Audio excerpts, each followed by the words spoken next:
Bonsoir à toutes et à tous, contente de vous voir ce soir pour notre 26e émission.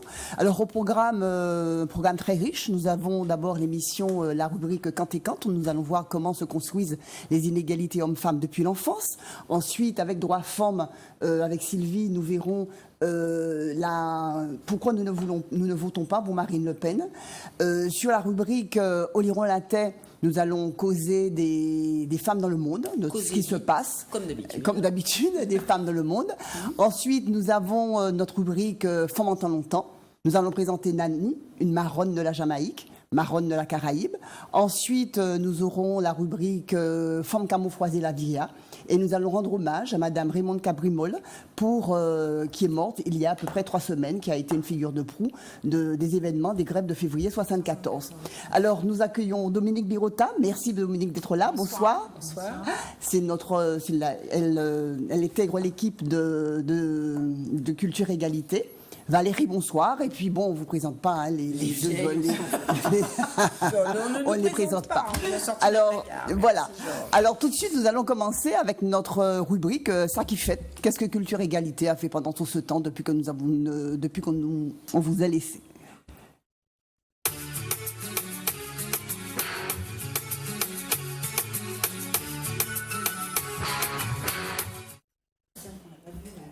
Ah bien, ça qui fête. Donc, Culture Égalité n'est pas resté, comme a dit Géraldine, à ne rien faire.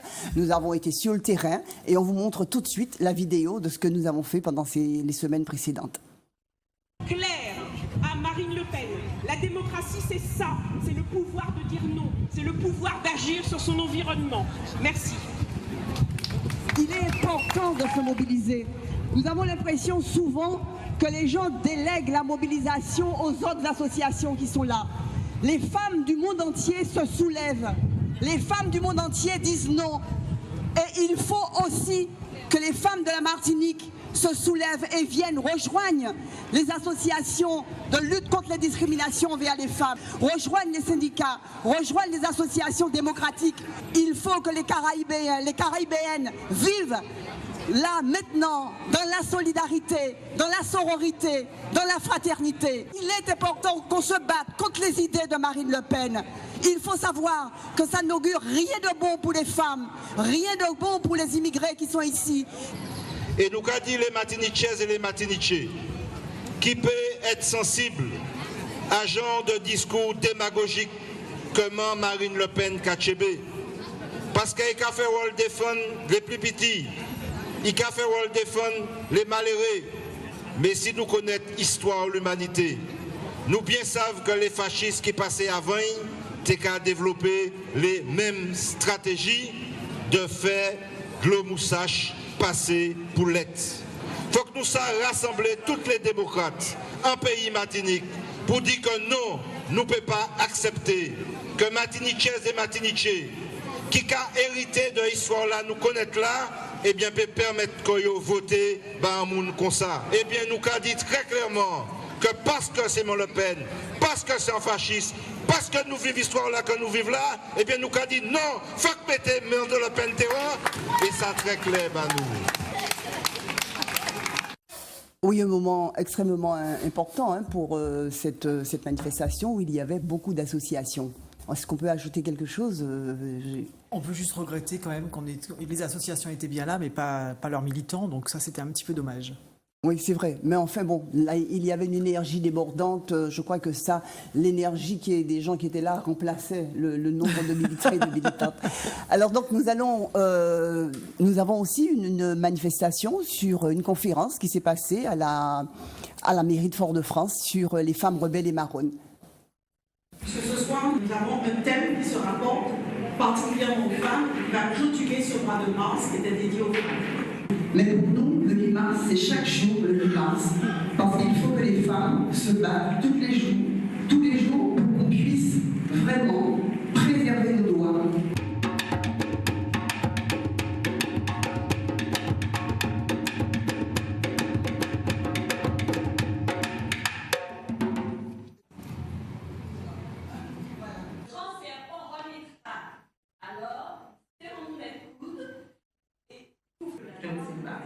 En tout cas, à l'entrée du port, à l'entrée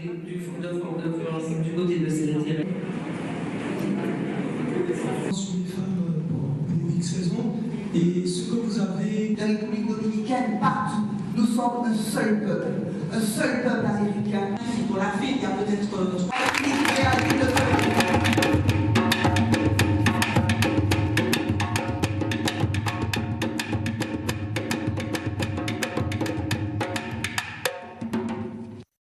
Une conférence qui s'est extrêmement bien passée. Nous avions environ 150 personnes, toujours dans le cadre de notre carnet de notes, Marronne et Rebelle.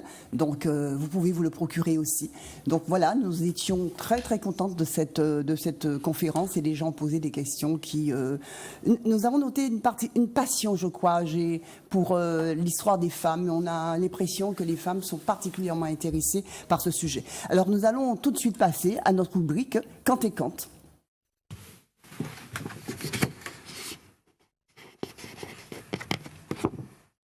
Le sexe, il nous est donné dès la naissance. Il y a une réalité biologique. On appartient à un sexe parce qu'on a des organes génitaux qui correspondent à ce sexe et qui impriment un certain nombre de différences. Mais à partir de ces différences-là, toutes les cultures contraignent tellement les sexes dans des rôles qui nous paraissent aller tellement de soi qu'on les a naturalisés.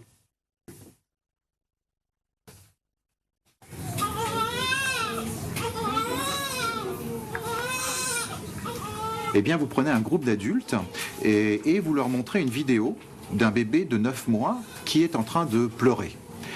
Et vous leur dites, regardez, cette petite fille, elle pleure, qu'est-ce que vous imaginez qu'elle a? Et à ce moment-là, tous ces adultes répondent, oh, elle a du chagrin, elle est triste. Et vous montrez la même vidéo du même bébé à ce même groupe d'adultes et vous leur dites, regardez ce petit garçon, il pleure, qu'est-ce qu'il a? Eh bien, ils vont vous dire, oh, il est contrarié, il est en colère, oh là là, il n'est pas content. Vous voyez, c'est-à-dire que sur le même visage, sur la même face, sur les mêmes expressions émotionnelles, eh bien, on projette déjà tout un univers qui est que les petites filles, elles doivent être plutôt douces, elles peuvent être tristes, elles ont du chagrin, elles doivent finalement se soumettre d'une certaine façon, et les petits garçons, eh bien, ils sont coléreux et ils affirment leur personnalité. Valérie, beaucoup de parents doivent se reconnaître dans cette vidéo. Effectivement, cette vidéo est très intéressante car beaucoup de parents se sont certainement reconnus dans cette situation qui est très anecdotique, mais qui montre toutes ces situations de la vie familiale, de la vie courante au cours desquelles les stéréotypes de genre s'expriment complètement librement. C'est-à-dire que même si on se défend de véhiculer des stéréotypes, en fait, dans la réalité, on les véhicule malgré soi. Donc ici, on a un bébé avec un même comportement, donc un même bébé avec un même comportement, mais selon l'information qui est donnée aux personnes, filles, garçons, mais la compréhension du comportement va différer. Alors s'il s'agit d'une fille, effectivement, elle est triste, elle a du chagrin, et s'il s'agit d'un bébé garçon, il est en colère, il s'affirme, etc. Ces différences, en fait, sont complètement associées à l'intégration de stéréotypes de genre sexistes, sexistes. La douceur, en fait, étant l'apanage des filles, tandis que l'affirmation de soi, la violence, enfin, je vais même un peu plus loin, l'affirmation de soi, la colère, la violence, plutôt des traits de caractère masculin. On a ici, en fait, une belle illustration d'une conséquence de la socialisation de genre. Mais qu'est-ce que la socialisation de genre, dis-nous? Dominique, en fait, très rapidement, la socialisation, d'un point de vue général, c'est un processus au cours duquel, en fait, on intériorise, nous intériorisons les normes, les valeurs d'une société qui nous permettent, en fait, de mieux appartenir à cette société et de nous identifier. Dans ce même schéma, en fait, la socialisation de genre, qui est un mot peut-être un peu barbare, mais s'explique, c'est tout simplement la construction dès la naissance de représentations. Alors c'est le nouveau-né qui construit des représentations par rapport aux interactions et le modèle qu'il a autour de soi, des rôles des hommes, des femmes. On le voit très bien, par exemple, dans cette vidéo, la socialisation de genre passe par des attitudes différentes des personnes qui éduquent l'enfant. C'est-à-dire que même si le bébé n'a pas forcément la compréhension des mots, il va progressivement et inconsciemment, en fait, apprendre qu'il ne sera pas vu et traité de la même façon, qu'il soit fille ou garçon, et qu'en fonction effectivement de son sexe, il devra adopter des comportements en conformité avec ce qu'on lui a montré. Donc, sexe différent veut dire rôle différent dans la société. Et oui, et c'est très bien dit dans la vidéo, on appartient effectivement à un sexe parce qu'on a des organes génitaux qui correspondent à ce sexe. Ça, c'est la réalité biologique, c'est le sexe biologique. Et puis, à partir de cette différence-là, On est tous d'accord. Toutes les cultures vont contraindre, en fait, les femmes et les hommes dans des rôles qui vont paraître aller tellement de soi que ces rôles vont être naturalisés. Donc naturaliser ici, c'est de la néosémie, mais ça signifie tout simplement que ces différences de rôles s'expliquent par des différences biologiques. On n'a pas le même sexe, donc on ne doit pas avoir le même rôle. C'est tout. Voilà, on ne va pas chercher plus loin. Alors, qu'est-ce qu'on fait? Alors, c'est vrai que...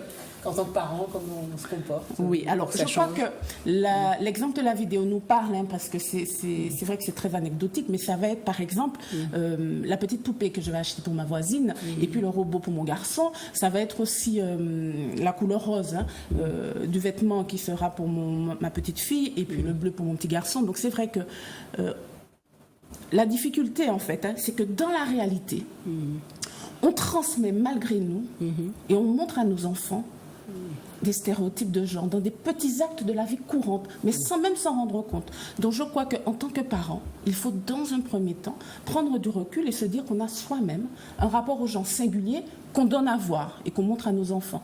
Et c'est d'abord la prise de conscience. Alors c'est compliqué parce que nous aussi on a appris. Donc c'est d'abord la prise de conscience et puis qui va nous permettre dans un premier temps de déconstruire tout cela, d'expliquer à nos enfants, bien sûr, et puis d'agir différemment et de corriger effectivement ces stéréotypes. Merci Valérie pour cette explication. Alors ce que nous disons, s'il y a des gens qui veulent travailler sur ça, s'il y a des parents qui veulent comprendre, aller plus loin, à Culture Égalité, nous pouvons les recevoir et avec un petit groupe de femmes, de parents, nous pouvons déconstruire ces stéréotypes avec ces personnes. Et ce sont des choses qui ont une dynamique, je regarde Géraldine parce qu'elle aime animer ces stages-là aussi, Valérie. Donc ce sont des ateliers qui sont de déconstruction, qui sont intéressants et qui permettent justement cette prise de conscience. Alors nous n'allons pas tarder à passer à notre rubrique droit femmes.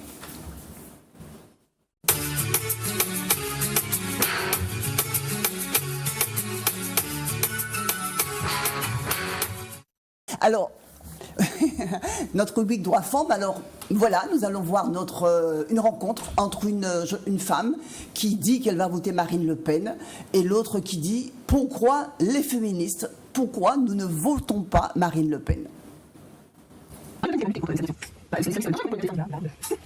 Le Pen dit qu'elle est féministe. Ah ouais? C'est quand même pas mal pour les droits des femmes, une femme président. Ouais, si c'était vrai. Elle n'a jamais fait avancer l'égalité entre les hommes et les femmes. Et elle ne le fera jamais. Tu regardes simplement sur la parité. Elle s'y est opposée. Et maintenant, qu'est-ce qu'elle dit? Elle dit qu'elle va l'abroger. Au Parlement européen, qu'est-ce qui s'est passé? Elle s'est opposée à l'égalité de salaire entre les hommes et les femmes. Alors arrête. Et au lieu de lutter pour l'augmentation du nombre de places dans les crèches, qu'est-ce qu'elle fait? Ce qu'elle veut, la seule chose, c'est renvoyer les femmes dans leur foyer. Elle ne va jamais financer quoi que ce soit pour les femmes. Alors qu'on sait très bien que pour nous, les femmes, c'est fondamental. Avoir un travail, avoir une indépendance financière, pour notre liberté et notre autonomie. Tu rigoles ou quoi? Féministe de quoi? Marine Le Pen dit qu'il faut lutter contre l'islamisation. Les islamistes, c'est quand même dangereux quand même pour la liberté des femmes. Bla, non? Bla, bla. Ne confondons pas tout. Il ne faut pas mélanger islamisme et intégrisme. Bien sûr qu'il faut lutter contre toutes les formes d'intégrisme qui font reculer les droits des femmes. Mais la violence faite aux femmes, elle n'a ni religion, ni ethnie. Les hommes qui violent, qui frappent, qui tuent, ils ne sont pas plus musulmans que chrétiens ou athées. Une femme meurt tous les 3 jours sous les coups de son compagnon. Le nombre de viols augmente en Martinique. Et que propose le Front National? Rien. Il faut arrêter, hein. La lutte contre les violences faites aux femmes ne doit pas servir de prétexte à un racisme anti-musulman. Ça ne pourrait pas être pire que maintenant. Hein. Puis, de toute façon, il faut essayer quelque chose d'autre, quelque chose de nouveau, de neuf. Ben oui, le changement. Et pourquoi pas? Le changement. Mais les idées du Front National, elles ne sont pas nouvelles. Et le Front National, il est déjà au pouvoir dans plusieurs villes de France. Qu'est-ce que tu crois? Et ça donne quoi? À Villers-Cotterêts, le maire, il met des drapeaux partout. Et il refuse de commémorer l'abolition de l'esclavage. Au Pontet, c'est fini la cantine gratuite pour les familles en difficulté. Et les associations sportives, culturelles, les plannings familiaux, les aides aux femmes, l'aide sociale, eh bien, il y aura de moins en moins de subventions. Mais partout, le Front National va réduire les budgets. Ça veut dire quoi, d'après toi? Ça veut dire que toutes les associations de prévention et de défense des femmes vont voir leurs subventions diminuer avec un accès très difficile et à l'avortement et à la contraception. C'est tout simplement une façon déguisée de remettre en question les droits des femmes. Le non-financement, c'est tout simplement la non-application du droit des femmes. Maman là, on nous pas chercher bâton pour battre nous. Pas voter Marine Le Pen, pas voter Front National.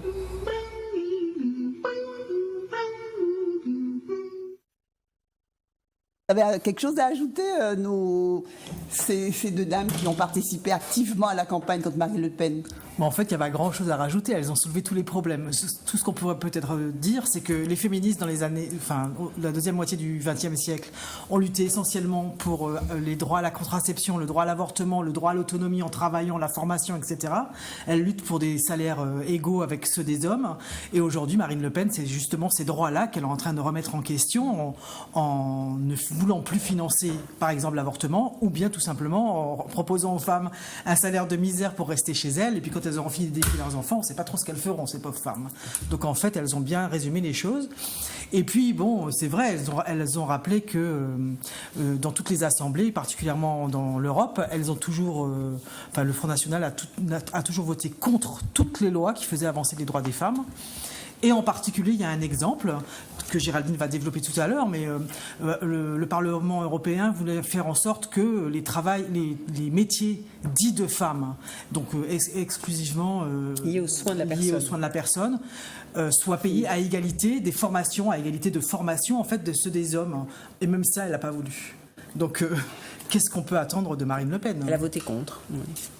Donc, nous disons qu'on ne votera pas Marine Le Pen, mais enfin, on fera quand même très attention à Macron. Hein. Il y a déjà sa loi travail, les lois Macron, la précarisation, enfin bref. Il y a intérêt à être un homme blanc bien portant.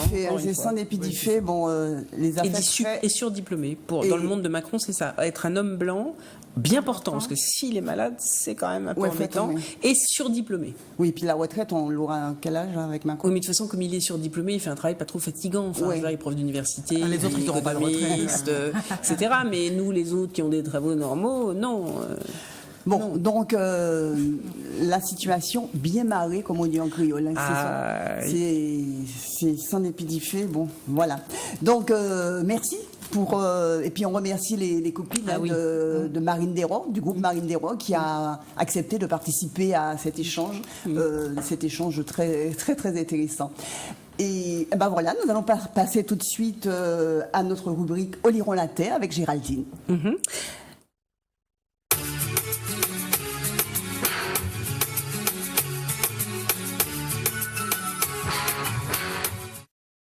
Alors, justement, pour rebondir sur ce Vas-y, continue. Pour rebondir sur ce qu'avait dit Sylvie, notre héroïne de la journée, c'est pour nous Christine Bartlett, qu'on appelle l'héroïne de l'égalité salariale. Alors, c'est une nouvelle néo-zélandaise qui était à la retraite et qui a travaillé toute sa vie dans les métiers du soin, les fameux métiers à la personne, etc. Et le jour où elle a touché son chèque de retraite, qui est absolument ridicule, elle s'est dit que c'était absolument inadmissible. Donc, elle a été devant le plus haute instance de son pays, qui est la Cour suprême de Nouvelle-Zélande, en disant qu'elle avait une retraite plus basse, non pas parce qu'elle avait un métier qui ne lui avait pas beaucoup rapporté, mais parce qu'elle était dans un métier qui était dévalorisé, parce que c'était un métier de femme. Et figurez-vous que la Cour suprême de Nouvelle-Zélande lui a donné raison. C'est la loi que voulait faire voter l'Europe aussi. Donc en fait, tous les employés de Nouvelle-Zélande qui travaillaient dans le soin à la personne, qui sont à 90% des femmes, ont vu leur salaire augmenter de 15 à 21%, parce qu'on a considéré que le salaire bas était lié à une discrimination. Exemple, pour nettoyer une femme ou un homme qui a des escarres, est-ce que c'est pas plus important, plus difficile, ça demande pas plus de qualité que de monter sur une tondeuse à gazon et de passer le gazon? Et dans la loi, dans les systèmes néo-zélandais, la personne qui tondait le gazon était payée de 15 à 20% plus que la personne qui soignait les escarres de la personne âgée. Voilà. Alors, où en est-on en France? En France, effectivement, c'est le cas de la Nouvelle-Zélande. avant cette loi, ça veut dire que nous, les femmes sont très très mal payées, les femmes qui sont à 99% dans ces professions. En France, c'est presque 100%. Hein. En moyenne, il y a 4% d'hommes dans les entreprises qui sont dans le soin. Donc voilà, donc il y a eu, ça faisait partie des mesures qui avaient été proposées, d'ailleurs qui étaient proposées entre autres par Mélenchon et Hamon, et par le laboratoire de l'égalité, qui est un think tank, comme on dit, un centre de réflexion français, mais bon, tout le monde s'en fiche. Alors, donc en fait, en France, et Marine Le Pen encore moins. Et la deuxième problème sur pour revenir à la France aussi, c'est que, je ne sais pas pour ceux qui ont suivi le débat du 25 avril dernier, se sont rendus compte qu'il n'y avait que des hommes, qui sont Monsieur Pujadas et Monsieur Boulot. Et le CSA a dit que ça allait à l'encontre des lois sur la mixité et qu'il fallait introduire une femme. Alors malheureusement, le CSA n'a qu'une valeur de conseil. C'est pas forcément appliqué. Ceci étant dit, de tous les débats télévisés depuis 1974, il y a toujours eu un homme et une femme, sauf en 1995 et maintenant. Donc on va voir ce qui va se passer le 3 mai. S'il y aura, ils vont choisir une femme aussi, qu'il n'y ait pas que 2 hommes qui présentent que des hommes, parce que ce sera un plateau exclusivement masculin. Quand on sait que les femmes représentent la moitié de la population, c'est un peu embêtant. J'ai cru que sur le débat, il y avait 2 femmes qui présentaient. C'était sur BFM TV, c'était. Oui, mais là c'est le débat officiel qui sera. C'est le débat de TF1, TF1 et France 2. C'est le débat officiel qui sera retransmis sur toutes les chaînes. Donc en fait, c'est pour ça que c'est ce débat-là qui compte. Donc c'est une bonne chose. Attends, parce qu'ils vont peut-être pas. On va voir ce qu'ils vont faire. Ils n'ont pas dit que. Pour l'instant, ils n'ont rien dit. TF1 Antenne 2 n'a pas manifesté un désir de mettre une femme. Voilà. Et d'ailleurs, en parlant du 3 mai, nous invitons, l'organisation, le collectif contre Marine Le Pen, les idées du Front National, dont Culture Égalité fait partie, invite tous les foyalaises et ceux qui peuvent se déplacer, martiniquais d'ailleurs, de venir sur la savane. Il va y avoir une projection sur un film qui s'appelle La Vague, sur la montée des idées racistes, et a suivi d'un débat qui pourrait porter, par exemple, sur les différents programmes, un débat citoyen, donc tout le monde pourra s'exprimer. Voilà. C'est très agréable sur la savane, vous portez votre chaise, et c'est vraiment très agréable de regarder un film en plein air, c'est super. Voilà, et c'est très convivial, et tout le monde pourra s'exprimer, c'est ça qui est intéressant, sans jugement, et dans le respect de la parole de chacun et de chacune. Autre chose, Géraldine, sur... non, puisque on a vu Marine Le Pen, on en a déjà parlé. Mais bon, on en a déjà parlé. Je ne veux pas revenir sur ce qui a été dit, parce que c'était très bien. Sachez quand même que là où le Front National est au pouvoir, c'est catastrophique pour les femmes et pour tout le monde. Voilà, en termes c'est une augmentation de la misère, une augmentation des discriminations. De façon générale, je rappelle quand même que Marine Le Pen Marine Le Pen, récemment encore, il y a quelques mois, était à Madrid pour féliciter un ancien nazi, un ancien de la Waffen-SS belge, pour son livre. Alors on peut dire que c'est accidentel, mais enfin, et elle suit des tweets, enfin bon, elle est abonnée à des tweets, parce qu'on voit sur sa page Facebook ce qu'elle suit, et il y a des gens, la France blanche, enfin, etc. Donc sachez pour qui vous votez. Voilà. Elle est soutenue par le chef du Ku Klux Klan aussi. Ah oui, qui trouve qu'elle est formidable. Soutenue par le Ku Klux Klan, qui s'attaque aux Noirs aux États-Unis. Oui. Voilà, très bien. Merci Géraldine, merci Sylvie. Alors nous allons passer maintenant à notre rubrique Femmes en temps longtemps.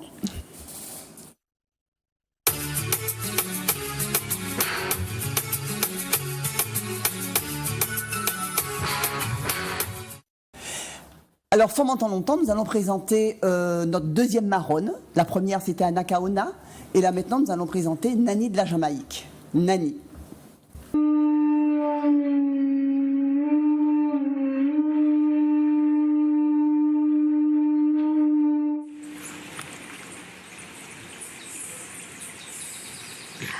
Je suis Nani, Reine Nani, Queen Nani, ainsi que vous me nommez. Je suis Nani de la Jamaïque. Mes 4 frères et moi, nous avons dit non. Non. Non au fer aux pieds. Non au travail forcé. Non aux coups, aux brimades, aux humiliations. Non au travail sous le soleil, sans repos, toujours sous la menace du fouet. Nous avons dit non à l'esclavage. Nous qui étions des hommes et des femmes libres dans notre Ghana natal, oui, nous avons marronné. Nous nous sommes soustraits à l'inacceptable servitude. Le marronnage n'est pas une fuite éperdue dans les bois. Le marronnage n'est pas fuir mu par la peur, la terreur. Nous sommes entrés dans une véritable guerre. Et moi, Nani, j'ai été à la tête de mes frères marrons et marronnes, hostiles à toute forme d'oppression. J'ai été leur stratège, repérant pour notre compte des lieux qui permettaient de voir l'ennemi sans être vu, déployant ma petite armée, la conduisant à la bataille sans faillir. Mes amis ont fait de moi une héroïne, l'héroïne des nègres et négresses marrons et marronnes. La résistance. La résistance n'est pas seulement l'attaque menée à l'encontre de l'ennemi. C'est aussi les soins portés aux miens, les femmes, les enfants. Il leur fallait un refuge, un lieu inaccessible à la folie guerrière. Ce sont les Lenny Towns et tous les villages de marrons de la Jamaïque, les Marrons Towns. En Afrique, j'ai appris l'art de guérir avec les plantes. J'ai soigné tous ceux et celles qui venaient à moi sans distinction. Pour cela, j'ai été honorée et respectée par toutes les communautés. Toute ma vie, par tous les moyens et de toutes mes forces, j'ai dit non à l'ignominie de l'esclavage. C'était il y a longtemps, c'était au XVIIIe siècle, même s'il n'a fallu qu'une simple balle pour mettre fin à ma vie. Je suis ici pour vous dire que la liberté d'un homme, la liberté d'une femme, est un droit pour lequel il est légitime de se battre. Rien n'a changé. Et ce grand cri contre l'iniquité, l'injustice, l'oppression retentira tant que des hommes et des femmes sauront dire non.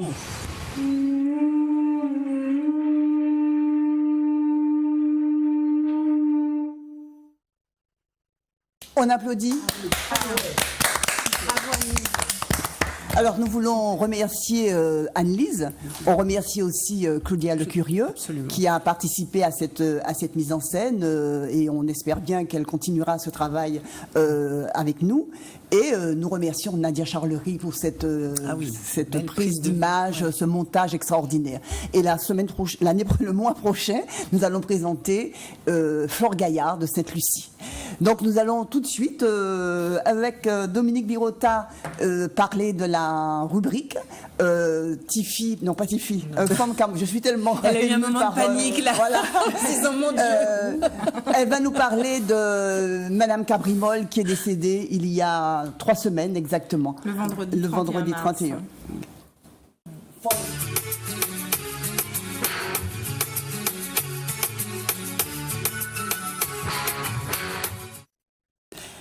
Dominique. Effectivement, le vendredi 31 mars de cette année 2017 s'est éteinte Madame Raymonde Cabrimol, surnommée Mantoy, une des actrices des événements de février 1974. Mantoy était ouvrière agricole, fille d'ouvrière agricole, puis épouse d'un ouvrier agricole. Sa vie, comme celle de ses compagnes et compagnons, se déroulait dans des conditions effarantes, héritées de l'esclavage.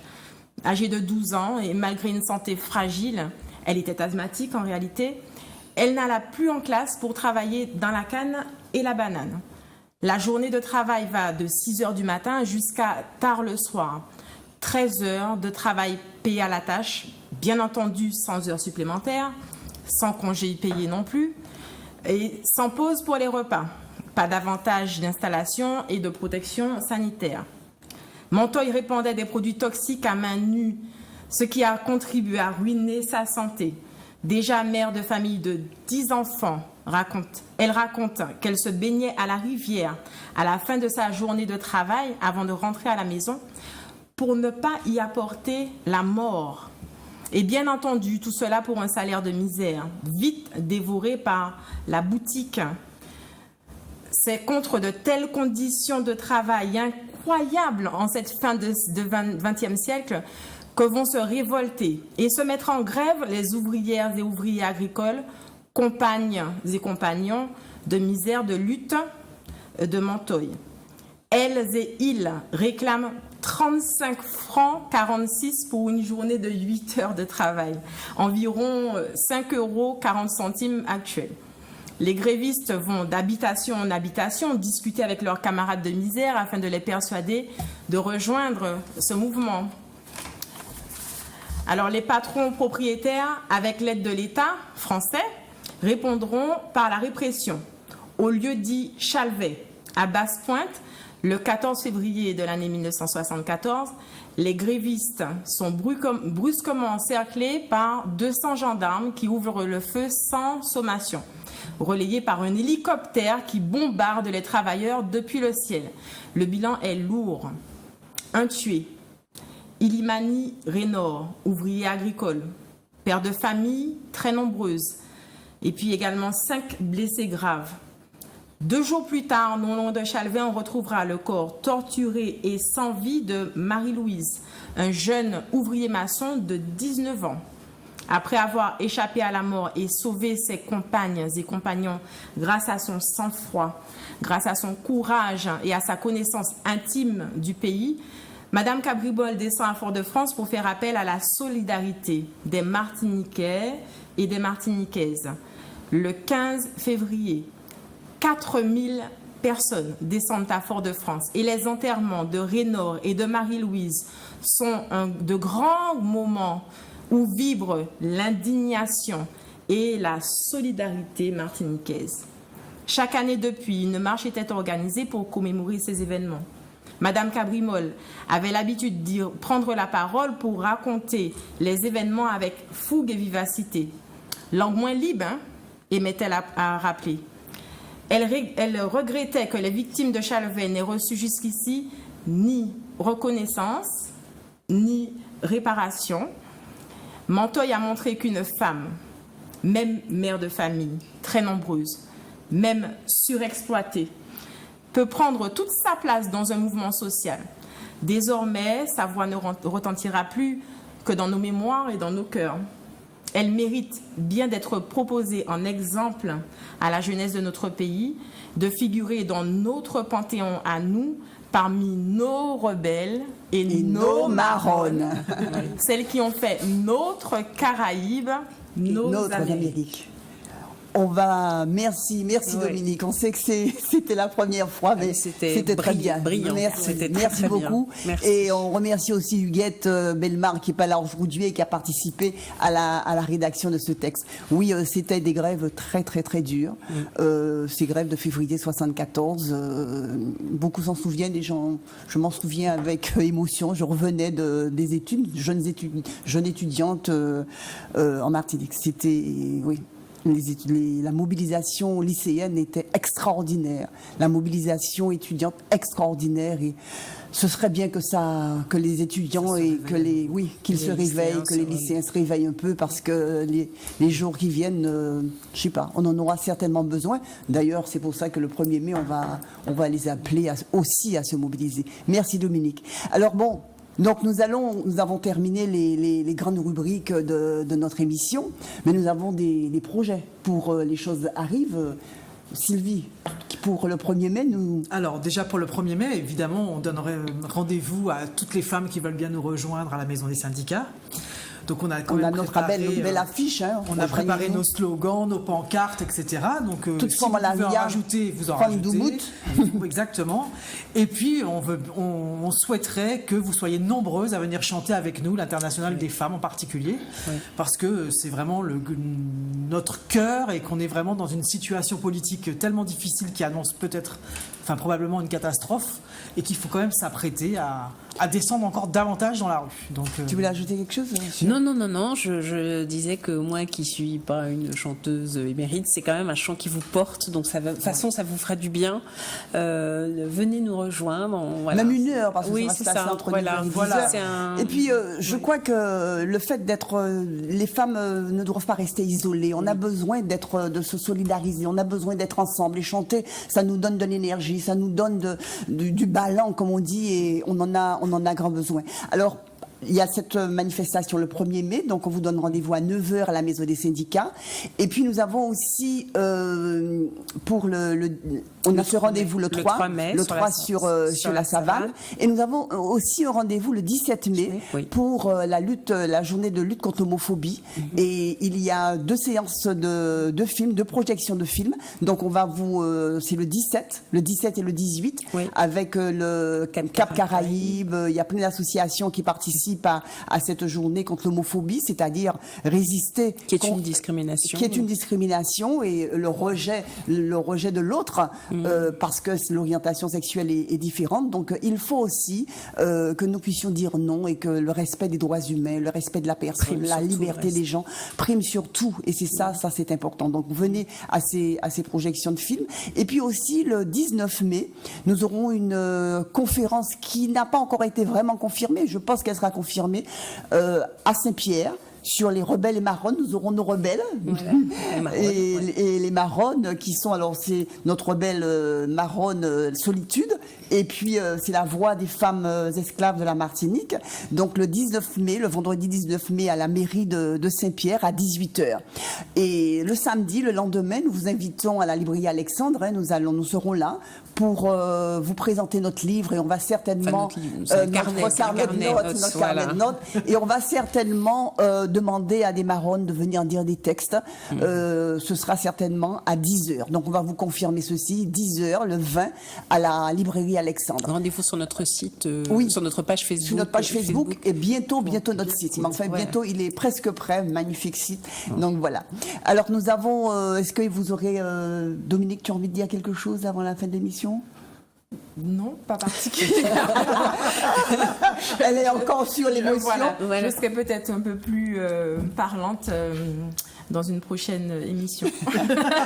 Et Valérie, qui a dit... Alors, je ne suis pas beaucoup plus vieille, mais bon, je pense qu'il faut que je parle un petit peu. J'ai envie de dire à bientôt pour toutes ces manifestations. Oui, voilà. Ok, merci. Et puis, à bientôt, le 1er mai, on descend, nous aurons des t-shirts résistance et solidarité. Venez nombreuses, rejoignez-nous avec gaieté. Et puis, bon, la fougue, de l'énergie. C'est ça, tu as raison de le dire, c'est avec gaieté. Oui, avec gaieté. C'est super important. On s'amuse bien aussi. Voilà. Ok, merci beaucoup. Et puis, bonne soirée et à très bientôt et au mois prochain, au mois de mai. Et salutations féministes à tous et à toutes. Alors, qu'est-ce que tu dis? Salutations féministes à tous et à toutes. Alors, salutations féministes à toutes et à tous. Et j'aime bien dire aussi sororité et solidarité. Oui, merci. Absolument.